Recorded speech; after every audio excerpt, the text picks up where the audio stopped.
Okey, kita baca buku Syarah Bulughul Maram. Muka surat 261 bab haid. Perkara yang diharamkan semasa haid. Bila wanita datang haid, apa yang tak boleh buat? Apa yang boleh buat? Ni selalu perempuan ni tanya. Soalan ni kadang-kadang berulang, soalan yang sama. Setiap tahun ditanya soalan yang sama. Boleh tak baca Quran masa haid? Boleh tak? Okey, kita belajar. Perempuan yang didatangi haid tertakluk kepada beberapa hukum syarak. Sama ada hukum berkaitan ibadat, muamalat, munakahat dan sebagainya. Dalam konteks ibadat, perempuan yang haid dilarang melakukan ibadat yang berikut. Pertama, solat. Solat tak boleh. Semua jelaskan. Yang kedua, puasa pun tak boleh. Yang ketiga, tawaf. Sebab tawaf ni dia sama taraf dengan solat. Tawaf tak boleh bila datang haid. Yang keempat, membaca dan menyentuh Al-Quran. Ini ulama beza pendapat. Ada kata boleh walaupun datang haid. Ada kata boleh baca tapi tak boleh sentuh. Tapi pendapat majoriti ulama tak boleh baca dan tak boleh sentuh. Termasuklah dalam mazhab Syafi'i. Wanita yang haid tak boleh sentuh dan tak boleh baca Al-Quran. Tapi dia boleh baca terjemahan. Dia boleh baca terjemahan. Yang kelima, tak boleh masuk dan berada dalam masjid. Kalau nak melintas boleh. Ada sebut dalam Al-Quran surah Al-Ma'idah. Kalau nak melintas, nak ambil barang ke, dibolehkan. Yang tak dibolehkan apa dah? Masuk dan duduk. Okey, dalil lah. Hadis 128. An Aisyah radhiyallahu taala anha qalat anna Fatimah binta Abi Hubaish kanat tustahad. Wa qala laha Rasulullah SAW, inna damal haid damun aswad yu'raf. Wa idza kana zalika fa amsiki 'anis salati. Wa idza kana al-akharu fatawaddai wassalli. Maksudnya daripada Aisyah radhiyallahu anha katanya, sesungguhnya Fatimah binti Abu Hubaish mengalami istihadah. Istihadah ni mana? Darah penyakit. Maka Rasulullah SAW bersabda kepadanya, sesungguhnya darah haid itu adalah darah yang berwarna hitam dan dikenali. Jadi Nabi beritahu darah haid itu mudah dikenali. Sebab jelas perbezaannya dengan darah istihadah. Kemudian Nabi beritahu sifat darah haid, iaitu darah yang berwarna hitam, darah yang berwarna hitam. Berbeza dengan darah istihadah yang berwarna kuning ataupun cerah. Maka kata Nabi, jika demikian, kalau darah tu hitam, maka hendaklah tinggalkan solat. Mana tak boleh solat. Tapi jika darah itu tak hitam, lain daripada itu, maka berwuduklah dan dirikan solat. Semua kita tahu kan. Okey, hadis yang kedua, hadis yang ke-129 dalam bab haid. Wa fi hadis Asma binti Umais radhiyallahu anha inda Abi Dawud walitajlis fi mirkanin fa iza ra'at sufratan fawqa al-ma' faltaghtasil liz-zuhri wal 'asri ghuslan wahidan wa taghtasil lil maghrib wal 'isya'i ghuslan wahidan wa taghtasil lil fajri ghuslan wahidan wa tatawadda fima baina zalik. Rawahu Abu Dawud wal Hakim. Maksudnya dalam hadis Asma binti Umais radhiyallahu anha, menurut riwayat Abu Dawud, kata Nabi, hendaklah dia duduk di atas bekas. Mirkan ni bekas.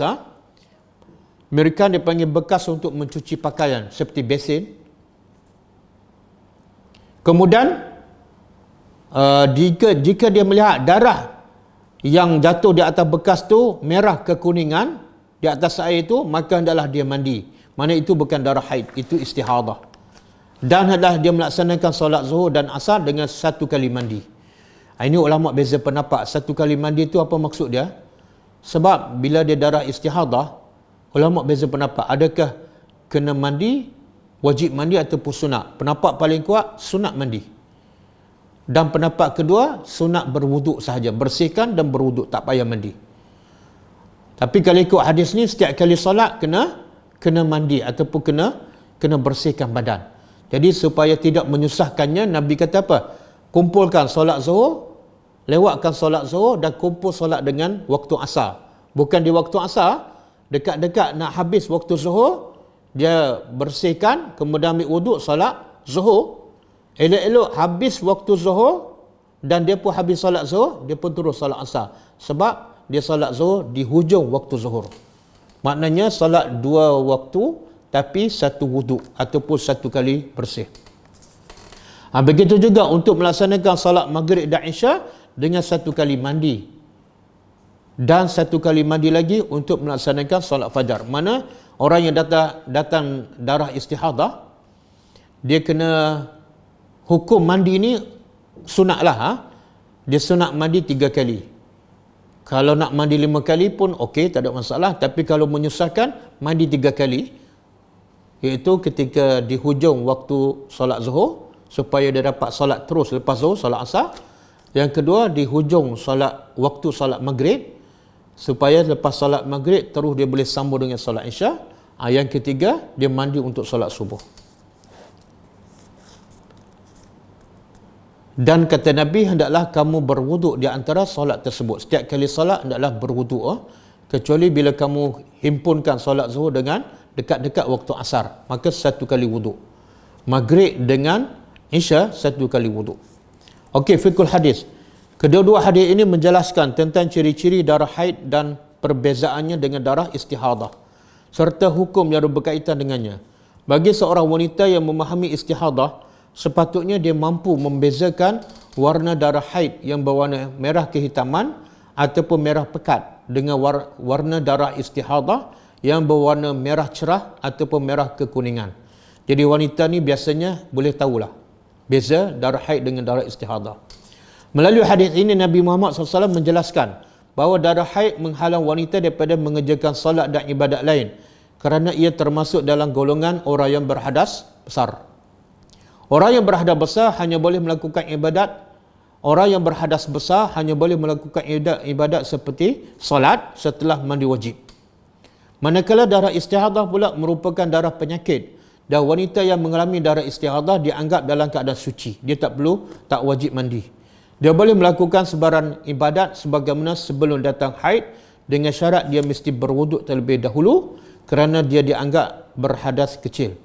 Justru apabila darah haid yang berwarna merah kehitaman dan pekat bertukar menjadi warna merah cerah dan cair, maka dia dianggap telah suci daripada haid dan membolehkannya untuk mandi dan berwuduk, seterusnya mengerjakan solat. Hadis kedua mengharuskan wanita istihadah untuk mengerjakan solat dan menganjurkan mandi sebelum solat. Hadis yang kedua iaitu hadis daripada Asma binti Umais. Darah istihadah membolehkan dia buat ibadat, cuma dia anjurkan mandi sebelum menunaikan solat. Iaitu satu kali mandi untuk 2 solat fardu zuhur dan asar, sekali mandi lagi untuk 2 waktu solat maghrib dan isya, dan sekali mandi lagi untuk solat subuh. Hukum mandi adalah sunat, menurut pendapat yang paling kuat dalam kalangan ulama, termasuklah imam mazhab yang 4, Imam Ahmad, Imam Abu Hanifah, Imam Malik dan Imam Syafi'i rahimahumullah. Sedangkan mandi setelah suci daripada darah haid adalah wajib. Mandi daripada darah istihadah adalah sunat. Para fuqaha, ahli fiqh mengatakan bahawa apabila wanita istihadah telah mengalami tempoh kebiasaan yang sudah tetap, maka sebaik-baiknya dia menetapkan darah istihadah pada hari kebiasaannya. Maknanya kalau dia darah haid seminggu, lepas seminggu tu datang darah, maka darah tu adalah kebiasaannya darah istihadah. Jadi dia kena tahu kebiasaan darah haidnya berapa hari. Kalau datang selepas daripada kebiasaan haid, maka biasanya darah istihadah. Tapi sekiranya seseorang itu tidak mengetahui waktu kebiasaan istihadahnya, perlu menggunakan kaedah perbezaan yang jelas. Kalau tak tahu, anda kena tengok jenis sifat darah tu. Kalau hitam pekat, maka haidlah. Kalau cerah kekuningan, maka istihadah. Sekiranya dia tidak mampu mengenal pasti melalui kaedah tersebut, sebaliknya dia menetapkan waktu darah istihadah mengikut tempoh haidnya. Okey, kita baca pengajaran.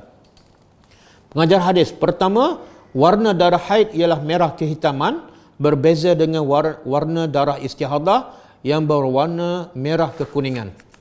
Yang kedua, mandi selepas suci daripada darah haid adalah wajib. Sedangkan mandi untuk solat bagi wanita istihadah adalah hukumnya sunat. Yang ketiga, wanita haid adalah dianggap berhadas besar, manakala istihadah adalah dianggap berhadas kecil, dan perempuan istihadah diwajibkan berwuduk setiap kali hendak melakukan ibadat seperti solat. Yang keempat, pengajaran keempat, wanita istihadah sebaik-baiknya membezakan waktu istihadahnya yang biasa agar tidak ketinggalan dalam melakukan sesuatu ibadat fardu. Wallahu alam. Okey, ada soalan tak ada? Mana? Oh, darah haid telah habis pada waktu solat asar. Perlukah qada solat asar? Perlu tak qada solat zuhur? Ulama beza pendapat. Ada mengatakan kalau kering waktu asar maka dia tak perlu solat zuhur. Ada pendapat mengatakan kalau kering waktu asar dia kena qada solat zuhur. Sebab apa? Takut kemungkinan kering tu berlaku ketika waktu zuhur lagi. Jadi wallahu alam, ada dua pendapat. Haid dan istihadah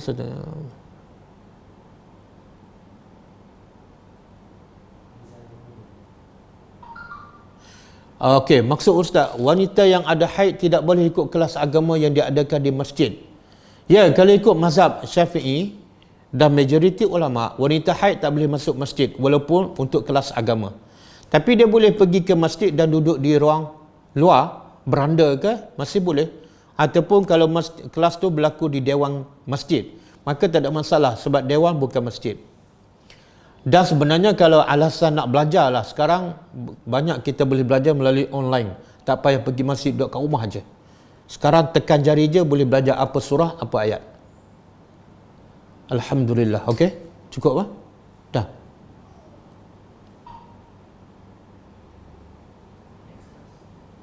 Okey, kelas akan datang ialah pada hari Sabtu. Ini kelas khas, bukan adanya Asma al-Husna. Bukan dengan nama-nama Allah yang terbaik. Kita akan mula hari Sabtu pukul 10.30 insya-Allah, dan kelas ni 2 minggu sekali ya, insya-Allah. Semoga dengan kita belajar nama-nama Allah, kita makin kenal Allah, semakin cinta pada Allah dan semakin terdorong untuk mentaatinya. Wallahu a'lam. Kita tutup dengan membaca tasbih kafarah. Okey, kita akan siarkan video berkenaan dengan kutipan dana infak Ramadan yang pelajar-pelajar infak sepanjang bulan Ramadan. Jadi kita maklumkan berapa banyak yang kita dapat hasil pungutan sepanjang Ramadan dan berapa banyak yang kita telah belanjakan. Dan baki tu, ada baki kita tak sempat nak bagi dan tempat pun dah tak ada.